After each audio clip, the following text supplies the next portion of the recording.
What's good, everybody? Welcome back to Talk with Flea. Listen, man, this episode is real special.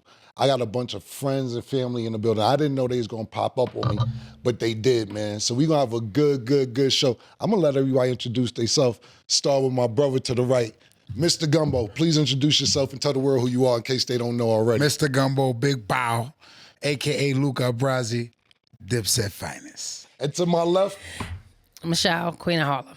that quick and simple. And you're very modest, you know what I'm saying? We're going to get to my sis in a minute, man. You know, first of all, everybody up here is go-getters, hustlers, try to get to the bag. But before we get to Gumbo and Wifey and Blondie, I want to give my sis a big shout out because she does so much for Harlem. And, you know, a lot of people don't give credit or flowers, whatever you want to use the phrase, but you see all the stuff that she does do, but it's a lot of stuff that you see she doesn't do as far as clothing drives, Thanksgiving, making sure the kids have clothes to go back to school, Christmas, New Year's, when niggas go to jail, making sure that they hold their businesses down while they in jail, sending them money while they in jail. A lot of shit that she does, like if you're playing basketball, it's a lot of things that go on the stack sheet, but it's a lot of things that don't get credited for, and I want to make sure I give you your credit, sis. So before we get into anything else, just tell them about what you've done in Harlem since I don't know how old and what you're doing now and moving forward. Actually, I started the cold drive. This is the 18th year. Okay. So I've been doing the cold drive for 18 years. Basketball is new. Right. They've started. So real quick, just so we can know. So she says she has a co-drive, but she does a tournament called Balling Up in Harlem.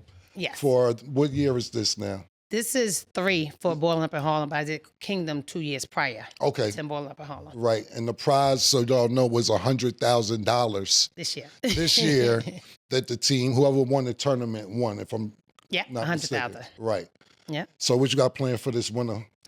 This winter, we're doing a kids tournament for $35,000. In 2026, Balling Up in Harlem is $250,000. That's what's up. What, 250? Quarter milli? Quarter mil. It's a quarter mil. Quarter milli. Because my goal is to give $1 million away on Harlem streets because they don't glorify our basketball players enough. And, you know, some of the niggas in Harlem is just like super nice. They super nice, but they don't get, you know, they don't have the platform or none of that stuff. So we want to put them where they need to be.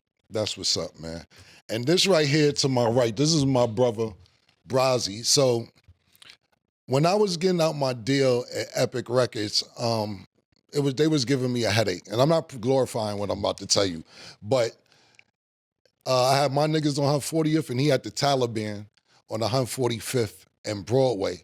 And he was moving about $10,000 every other day, if not in a day, selling CDs. And I thought the shit was amazing because I'm like, this nigga's Tower Records on 145th in the fucking minivan. Then he started selling water and made $3-4 million selling water. And I'm like, I thought Alkaline water. Alkaline water. Before people knew what alkaline was. I'm gonna let you get to it and tell them everything. I just want to get ready because I thought water was free. You know, I wasn't up on alkaline water. And also, when I brought that up, is because he helped me get out my deal at Epic Records, you know, by force a little bit, but it was very well necessary. And a lot of people don't know, if you're out there smoking Gumbo, him and his wife is the people behind the brand Gumbo. For the last 3, 4, 5 years, if not longer, I see every rapper smoking Gumbo, everybody in the hood smoking Gumbo. You have to have a membership to get in the Gumbo. And they elevated the weed game to such a high level that I want to give him his flowers. But thank you. No, my brother, but Brazi, give him a little bit about your backstory because a lot of people always see they see the end of the road and they don't know. They see the final result. There you go. See, and they don't see to get there. Exactly. And so give him a little bit about your story. So like my brother Cam said, at the time on 145th Street and Broadway, the Taliban, I was a CD guy. And for me to look back there to now, it's just impeccable. I can't even, I don't have a word to pronounce what it is. But what I do know is that I didn't cheat the game. I sold everything. I sold socks. I sold water. I sold CDs. But I knew that I was going to have a breakthrough. And my wife and I, Alexis, Gumbo, not Major, when we got married, we changed our last name to Gumbo. Okay. Because I really like broke the curse for my family, like, you know, with financial freedom and generational wealth. So we said, damn, we have something that we built of our own, that nobody's behind it. We own it. It's ours. You know what? We're going to change our last name to Gumbo because we want the legacy for my daughter to be just, she's 10 years old and she asked me, hey, Dad, when can I run the company? So I'm like, yo, just chill. And she knows, she's very well educated on the consumption, what it is, what's going on. So for a 10-year-old, you're looking like, well, should she know things like that? But it's education, and we want to give people the benefits, you know, of the cannabinoids and the cannabis, and like you said, what we've done, what Alexis and I have done with the industry. So we're just happy to be here. Thank you for having us here. And I think you're a little modest on your story. So I'm not gonna get into it. Maybe he's saving this shit for his podcast. Well, nigga up here talking mad proper and shit. I respect it and all that shit. But nigga was selling CDs, then he started selling water, made millions of water. Then he went to jail. yes, You know what I'm saying? A lot of niggas don't be giving that, like, that's the thing about it. I'm not glorifying going to jail. What I'm saying is this. When niggas get out of jail, that's why I give Wallow so much credit. Shout out to my nigga Wallow. Wallow did 20 years, came out, hit the ground running, and blew past paws a bunch of niggas right now that never went to jail. So it's about the grind, the hustle. And when I say that you went to jail for the time you went, and for you to come out and say, okay, I'm gonna do it right this time, yeah. and be where you're at now, is crazy. So I just want to give you your props, but Michelle and Cam are like my two go-to people. When I say go-to, I don't have to speak to Cam every day. No. When me and Cam speaks to each other, it's that love, that 88 Buick love. Like, it didn't have no, like, you know, electric. You know, we had to manually pull the lever up and lean back. So I said that to say, like, when I speak to Cam, and, you know, all of my success and all of my, you know, endeavors and all of the great business shit that I do, he'd be like, yo, Braz, snap out of it. In your words, what did you think was gonna happen? You didn't cheat the game. All you did was hustle. So I'm like, damn, Cam, you know what, you're right. And he's like, yo, but I don't understand, like, how you so humble, like, modest, like, not giving your own self your credit. And I'm like, nah, bro, it ain't like that. And he like, no, Brazi. It is. And Michelle's the same way. Like, Michelle's like, yo, bro, you got to do the book, right? You got to do the documentary, but I need to tell a story. Cam needs to tell a story because they don't need to hear it from you. Blondie needs to tell a story. Alexis needs to tell a story. Like, you know, Stacy needs to tell a story because P. Hef needs to tell a story because when it comes from you, it's not a mystery, but when it comes from them, it's history. So, you know, that's just that. 100%. And I love my people for that because this is my brother and sister that we grew up from nothing. And, you know, we overcame. So, see, we're not the people that we made it. We the people that made it out.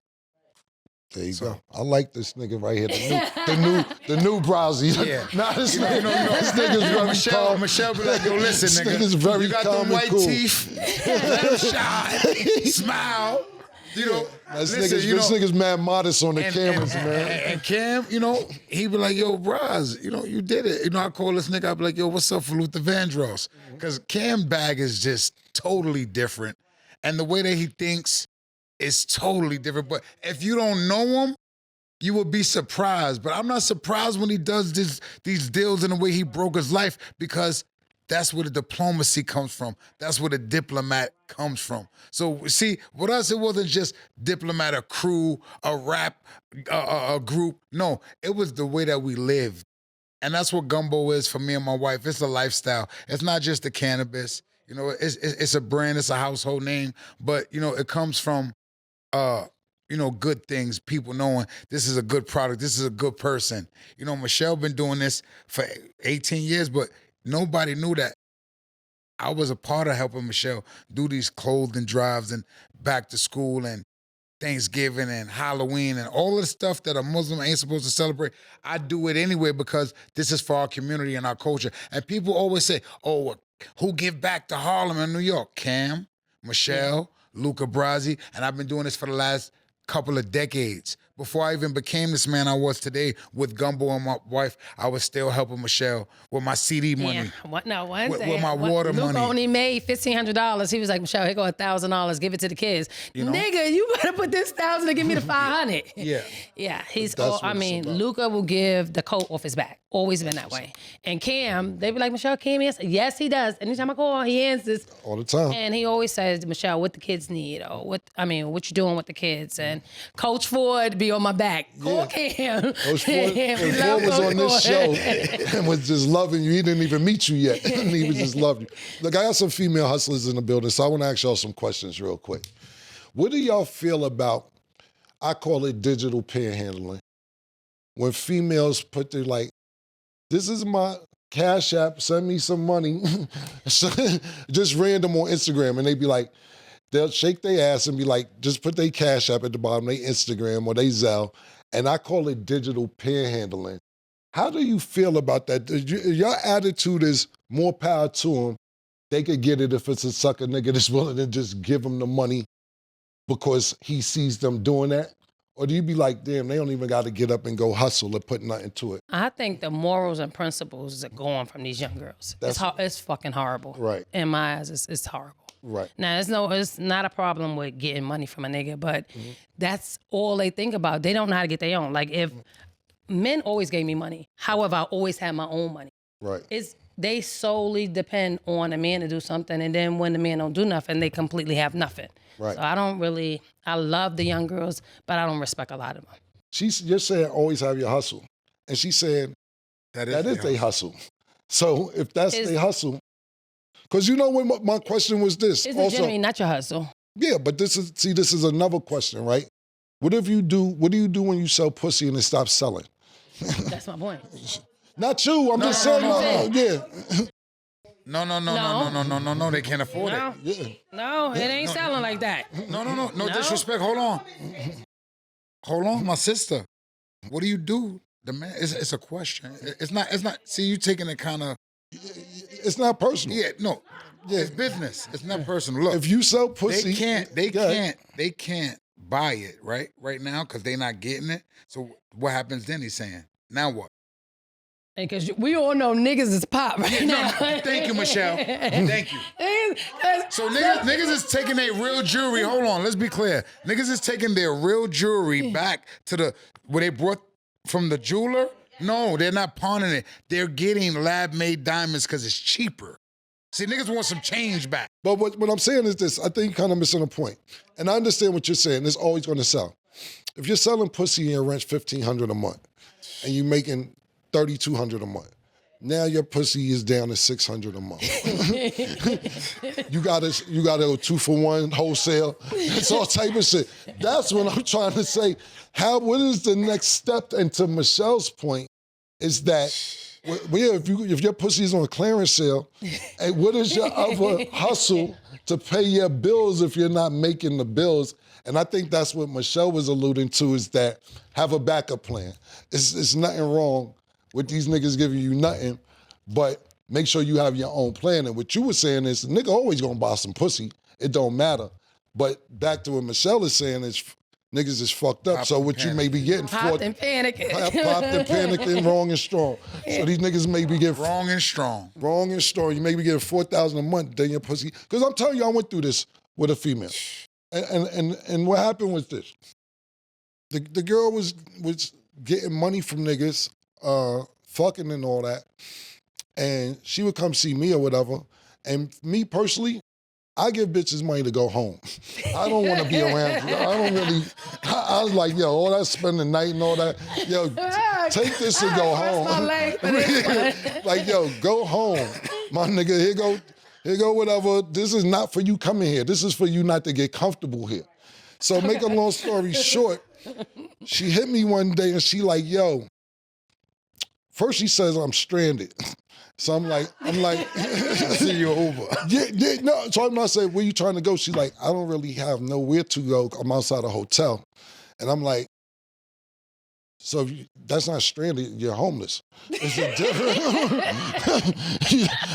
Stranded means you trying to get somewhere and you don't have nowhere to go. You don't have a destination. Yeah, so I'm like, yo, where your clients at? And she like, yo, he ain't been hitting me. This nigga started doing this and this started doing that. And that's what made me even ask the question, what do you do if you sell pussy and it's not selling? Go ahead. To me, the reason I even asked it because girls are not even working. No, OnlyFans. We're kind of older, so Yeah, that shit I is over. but I'm just saying. I see kids, and not talking relating to the conversation we're talking about now. Younger people, not even. You got to realize now, if you're born in 2000, you're 25 this year. So I see people panicking. Yo, my phone's on 10%, like really panicking, losing their mind. Oh, I'm about to die. They wanted me to get teenagers. They wanted me to get on the train. I'm down my cell phone, and I'd be like, imagine going through a whole day and don't see with nobody, no phone, no beeper, no none of this. So exactly. So when I see the digital panhandling, and I sit there and think about how girls used to have to go get it, who's in the same thing, I'm like, this is way easier. And not only that, but OnlyFans or Instagram or TikTok or whatever, it's like direct contact to where I'm sliding this bitch DM and just ask her what's her cash app. And that's just how easy it is, as opposed to going out and try and work for it at a bar or in the club or at a party or so on and so forth. So that's the reason I want to get you guys' opinion. But this sounds like we need to start a whole new show. Yeah, this is crazy. Yeah, because this sounds like we need to start a whole new show with y'all and me and ask these questions, because these are the questions niggas be wanting to know at my particular age. Me personally, I'm not having problems out there. I'm not really having problems, so I don't have to deal with that. But these are the answers, because you sit there and think about this, right? And it was my uncle and his grandson talking. And my uncle was like arguing, not, a little semi-argument, talking about, yo, what you doing? You gonna meet a girl you met on the internet? This, that, and the third, you don't know nothing about her. He said, so he told my uncle, oh, wow, that's worse than just picking up a girl in a club one night and going to fuck us, yada, yada, yada. He said, I've been talking to this bitch for 2 months, FaceTime, I know her address, I got the fucking history of the logs. We gonna find this bitch if something happened to me. You just met a bitch in the club, something happened to you, we ain't gonna know where to find you at. So I was just trying to see the different eras, the diversity in dating and getting with people this time. But I really want to continue this conversation at another time, man. No, seriously, it's a good conversation. All you have good answers.